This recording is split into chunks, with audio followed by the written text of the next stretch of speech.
Hi friends, I just installed the recovery points from NOLO onto my Passport, and in the process I was like, you know, there's got to be a better way than taking all this stuff apart. So I ended up using a Dremel, and it was wonderful. Very easy to do, easier than putting on the skid plate, almost, kind of the same. You just have to take some bolts out, put some bolts in. Now, the other thing I did is to make my bolts look just like the old bolts, because I thought I had the ability to modify the bolts. I did that too. You probably don't have to do it. My Passport is a 2023 Trailsport model. It's been modded. I put trucks leveling kits in, 2 1/4 inch, they're prototypes. Here you go. To modify this splash guard without taking it off, I've installed the skid plate already, and I'd have to take the skid plate and all this plastic stuff off, and nothing frustrates me more than trying to put plastic things back, because they never line up because they're plastic, and you end up, you know, fussing with them, and it's just a pain in the butt. So I guess I'm old school. I grew up working on metal cars, but that's where I'm at. So I'm just gonna take my Dremel tool and enlarge the holes around the bolts so that the spacers can set up against the metal bits, and just pass right through the plastic splash shields. So let's have a look at how that's gonna look. Okay, so basically I'm using the little sanding drum that every Dremel and every Dremel knockoff comes with, and I'm basically just going around the hole like this and enlarging it. And you can see how easy it works.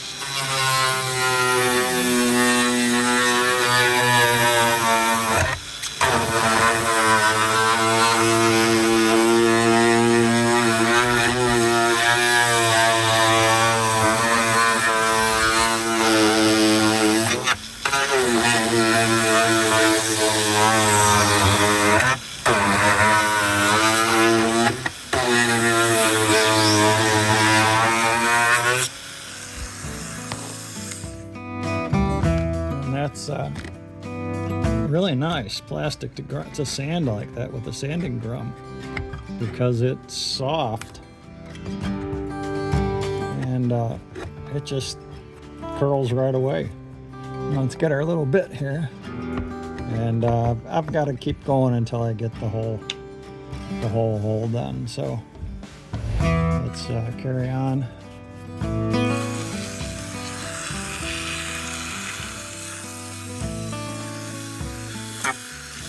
Okay, now round and round we go.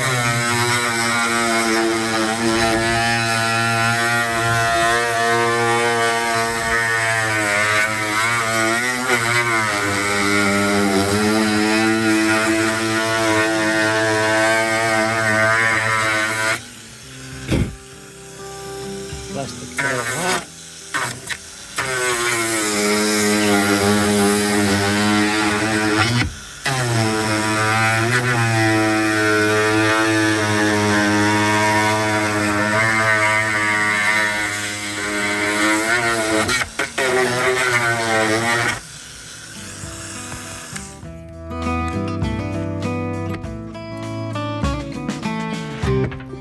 There you have it. So it's pretty straightforward. It's I'll do the other one. I'm not going to bother, but that's real time. I mean, I showed that to you without speeding it up. That's how long it took. So I'd kind of suggest you might consider doing that and see, you know, if it suits your needs. Make sure you have the center of the bolt going through the center of the spacer. You might need to take a little more off one side or the other here, but otherwise it should be pretty straightforward.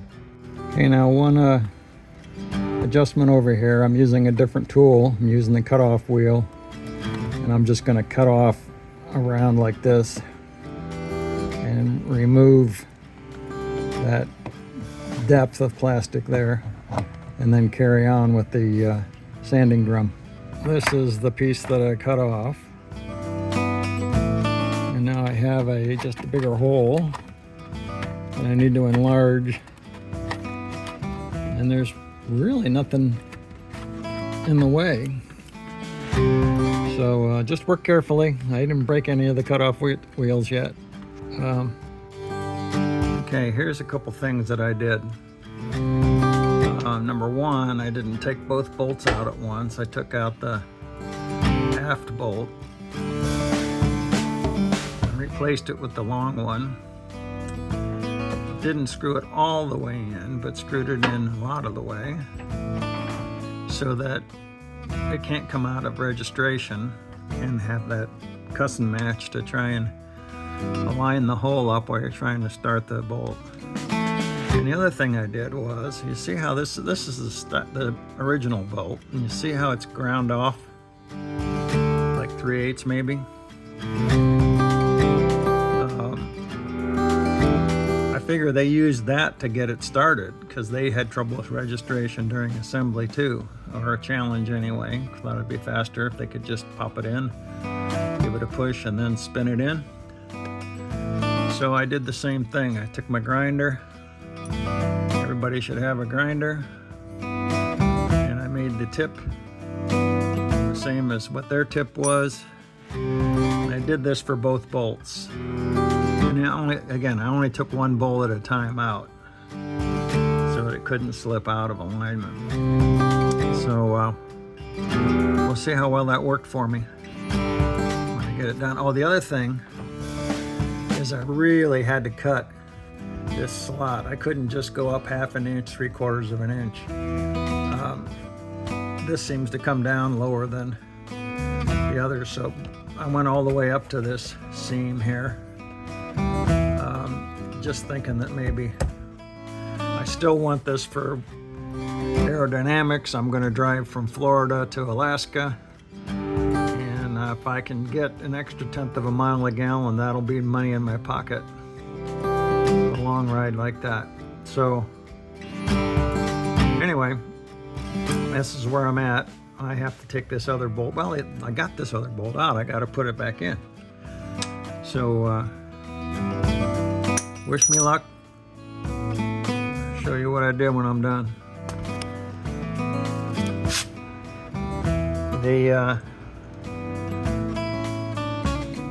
I had to go all the way up to that little,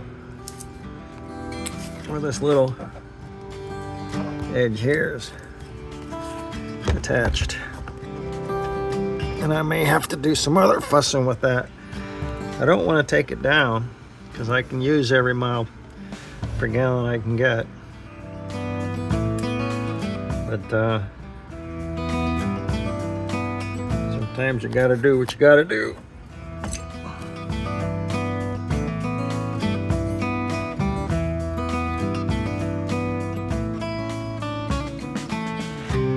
I think this is pulling it up a little, but it's not too tight. I can move it with my arm, but it kind of wants to be into the bumper more. Okay, here's what we're gonna do. We're gonna put this bolt in the vise. Okay. Nope, not in the vise, right? There we go. That's better.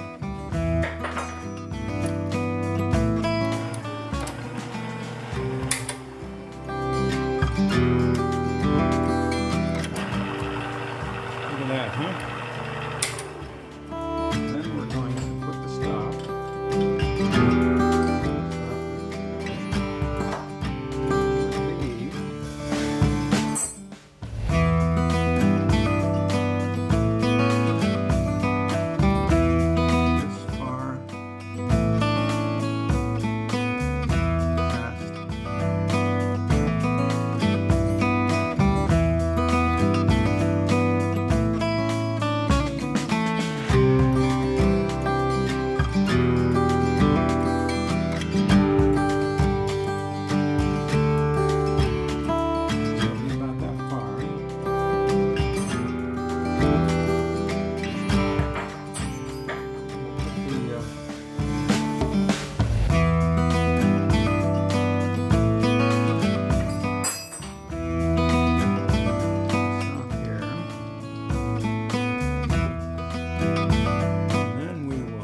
and make the new bolt look just like the old bolt.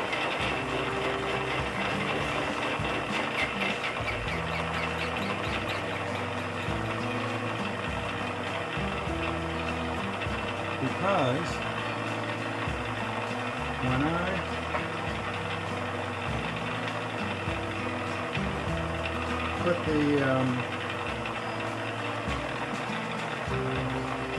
I put the new bolt in on the other side, it seemed like it got really tight just about that much before it was snug. So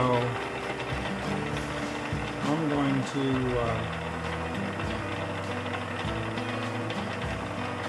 duplicate the shape of the old bolt in this new bolt.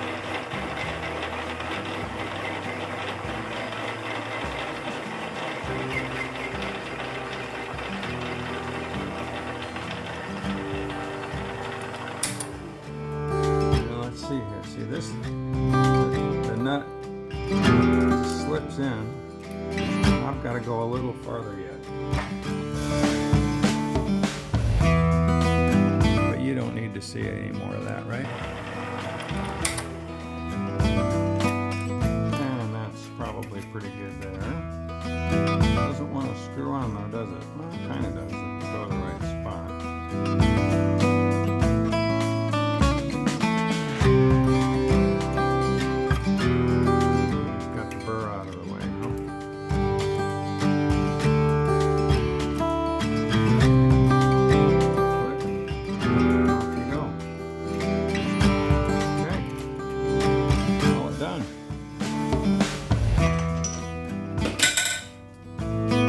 Looks just like we were wanting it.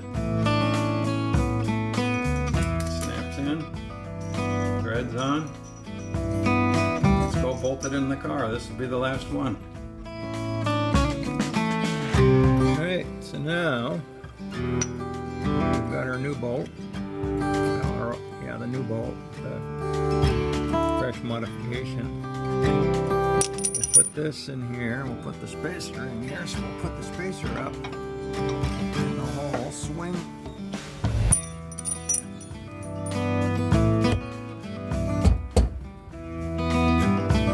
this in position. We gotta go a little farther. That's not gonna work.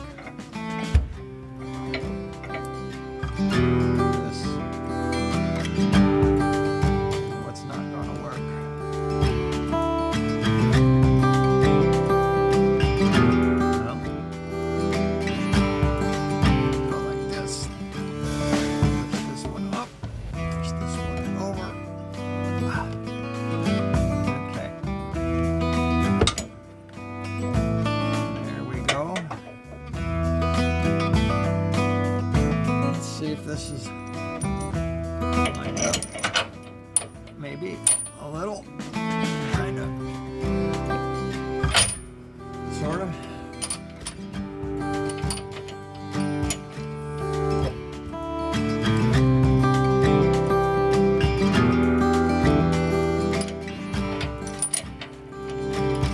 There we go, maybe.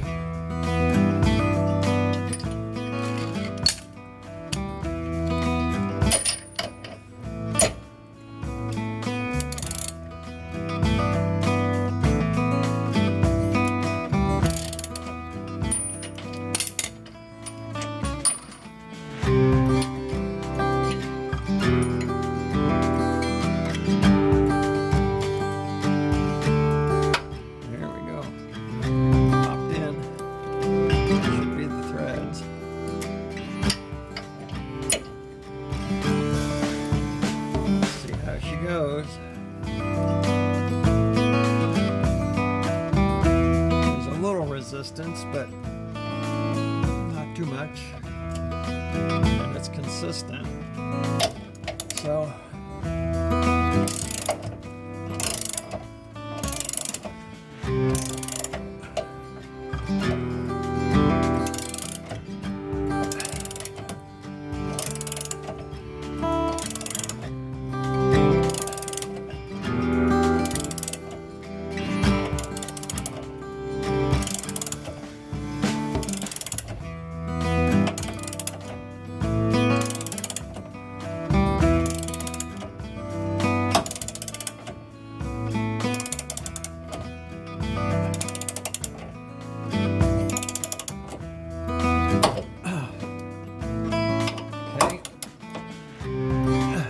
that, except for the torque.